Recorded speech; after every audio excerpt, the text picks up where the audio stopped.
For a native New Yorker, the perfect weekend includes good food, getting outside, and involvement in civic life. I saw a video about the perfect day in New York, and I instantly got inspired to make a series where I tried to have the perfect weekend. And the perfect weekend instantly fell into my lap without much planning of my own. On Friday, my husband spontaneously wanted to go to a restaurant in Harlem that he saw on Instagram called Azara Kitchen.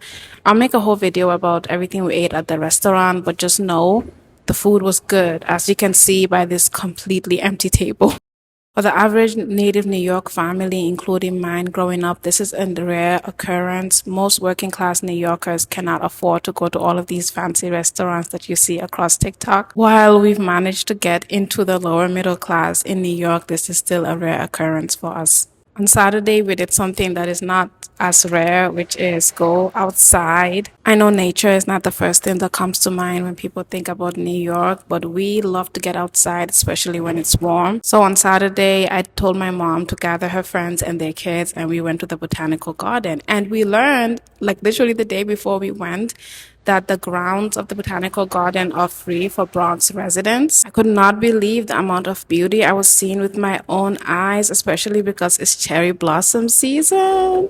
It was a great day. A family friend came with her 3 kids, and then another family friend dropped her kids off for us to chaperone them.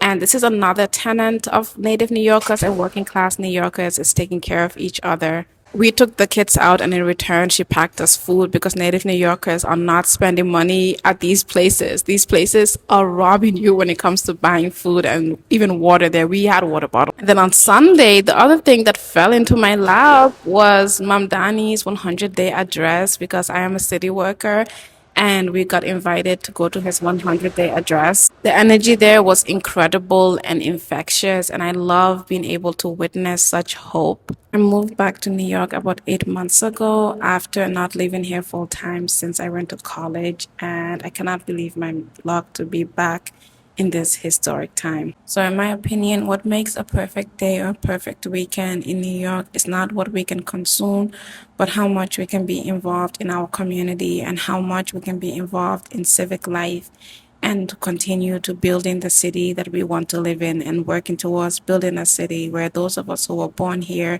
and raised here and those of us who work to build this city can continue to enjoy.